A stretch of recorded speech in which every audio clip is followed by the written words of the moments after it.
Our today's topic is how to convert a decimal number into a binary number, into a binary form.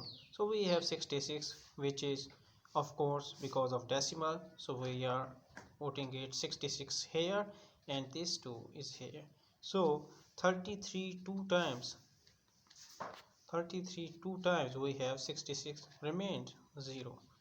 Next we have 16 two times we have a 32 and remained 1. Next we have 8 8 times 16 we have remained 0. Next we have 4 times we have 8 and remained 0. Next we have 2 times 4 and we have remained 0. Next we have 1 times 2 remains 0. Next adding 0 and 1 and going to the upside. So 0 1 0 0 0 0 1 0. So this is our result for the conversion of decimal to binary form. So this is our decimal number and we are changing into a binary because base is 2 here.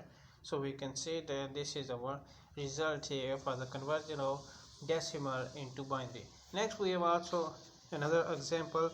We have a number 55 and the base is 10. We want to change it to a binary form. Here we have a number 55 and we have a 2. So in this we can say that 227 times we have 54 and remain 1. Next we have 213 times 26 and we have remain 1. Next we have 2 6 times we have 12 and remain 1. Next we have 2 3 times 6 remain 0. Next we have 2 1 times 2 and remain 1.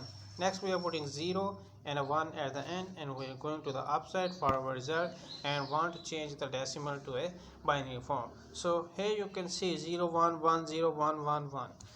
So next we are adding a binary base extension. So these two defines that we have a successfully conversion of decimal into binary form. So gonna see you in the next video. Goodbye for now.